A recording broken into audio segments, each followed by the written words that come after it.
ആലപ്പുഴയിലെ കളർകോട്ട് മദ്യലഹരിയിൽ പോലീസുകാരൻ ഹോട്ടൽ അടിച്ച് തകർത്ത കേസിൽ വധശ്രമത്തിന് കേസെടുത്തു. ചങ്ങനാശ്ശേരി ട്രാഫിക് പോലീസ് സ്റ്റേഷനിലെ CPO KF ജോസഫിനെതിരായ പരാതിയിലാണ് നടപടി ഉണ്ടായിരിക്കുന്നത്. ആലപ്പുഴ സൗത്ത് പോലീസാണ് കേസെടുത്തിരിക്കുന്നത്. ഹോട്ടലിലെ കുഴിമന്തി കഴിച്ച ശേഷം ഭക്ഷ്യവിഷബാധയുണ്ടായെന്ന് ആരോപിച്ചായിരുന്നു വാടക്കൽ സ്വദേശി KF ജോസഫ് ഇന്നലെ ഹോട്ടൽ അടിച്ച് തകർത്തത്.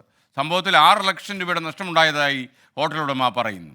ഞങ്ങൾ വരുമ്പോഴത്തേനും പകുതി അടിച്ച് പൊളിച്ചിട്ടേക്കാണ്. എന്നാൽ ചാച്ചനെ അറിയാവുന്ന ആളായതുകൊണ്ട്, ചാച്ചന് പരിചയമുള്ള ആളാണ്, ചാച്ചൻ്റെ നാട്ടുകാരനാണെന്നുള്ള ഇതുകൊണ്ട് ഞാൻ ചാച്ചനെ വിളിച്ചുകൊണ്ട് വന്നു. ചാച്ച ഒന്ന് സംസാരിക്ക്, പുള്ളി ഇതെല്ലാം തല്ലി. എങ്ങനൊരു അവസ്ഥയില്ല, മാനസികാവസ്ഥയിലായിരുന്നു അയാൾ നല്ല വെള്ളം അടിച്ചിട്ടാണ് ചെയ്യുന്നതെന്ന് നമുക്ക് വടിവാളുമായിട്ട് പോലീസുകാരനാണ്.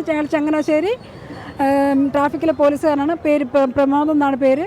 പുള്ളി വാടകക്കാരനാണ്. മൊത്തം കത്തിക്കുമെന്ന് പറഞ്ഞിരിക്കുകയല്ലേ. മനീഷ് മൊഹിബാൽ ആലപ്പുഴയിൽ നിന്ന് വിശദാംശങ്ങളുമായി ചേരുന്നു. Manish, good morning. പറയൂ വിശദാംശങ്ങൾ.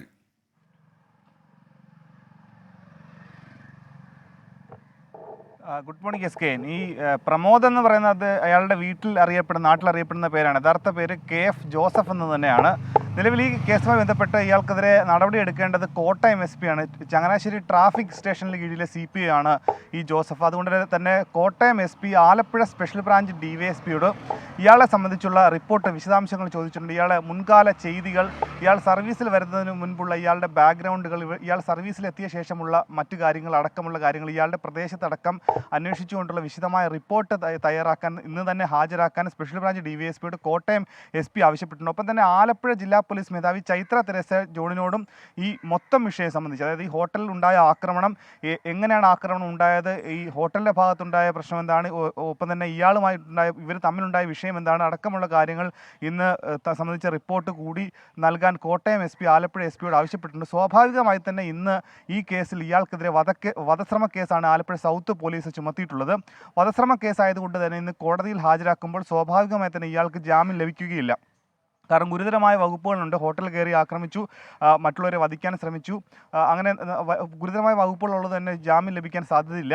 അങ്ങനെയാണെങ്കിൽ റിമാൻഡിൽ പോവുകയാണെങ്കിൽ സ്വാഭാവികമായും ഈ ഉദ്യോഗസ്ഥൻ സസ്പെൻഷനിലാകും. പിന്നീട് ഈ ജോലിയിൽ നിന്ന് തന്നെ, സർവീസിൽ നിന്ന് തന്നെ പിരിച്ചുവിടുന്നതിനെ സംബന്ധിച്ചുള്ള കാര്യങ്ങൾക്ക് പോലും സാധ്യതയുണ്ട്. ആ രീതിയിലുള്ള ചെയ്തിയാണ് ഇയാൾ ചെയ്തിട്ടുള്ളത്. അതുകൊണ്ട് തന്നെ ഇന്ന് വിശദമായ റിപ്പോർട്ട് കിട്ടിയ ശേഷമായിരിക്കും തുടർ നടപടികൾ. ഇന്ന് സ്വാഭാവികമായി നേരത്തെ സൂചിപ്പിച്ചതുപോലെ ഇയാൾ സസ്പെൻഷനിൽ ആകും. മറ്റ് നടപടികളൊക്കെ തന്നെ വിശദമായ റിപ്പോർട്ട് കിട്ടിയ ശേഷമായിരിക്കും. ഇയാളുടെ മെഡിക്കൽ പരിശോധന ഇന്നലെ രാത്രി നടത്തിയിരുന്നു. അമിത മദ്യപാനം ഇയാൾക്കുണ്ടായിരുന്നു. ഇയാൾ ഇന്നലെയും അമിതമായി മദ്യപിച്ചിരുന്നു. ഒപ്പം തന്നെ ഇന്ന് ഇയാളെ ഒന്നുകൂടി രാവിലെ മെഡിക്കൽ എടുത്ത ശേഷം കൂടുതൽ ചോദ്യം ചെയ്ത ശേഷം ഇന്ന് ആലപ്പുഴ മജിസ്ട്രേറ്റ് കോടതിയിൽ ആലപ്പുഴ സൗത്ത് പോലീസ് ഹാജരാക്കും. SK. Okay, thank you Manish Mohibal. വിധി ദിനത്തിൽ 24 മാജിക് ജൂൺ 4 ചൊവ്വാഴ്ച രാവിലെ 5 മണി മുതൽ 24-ൽ.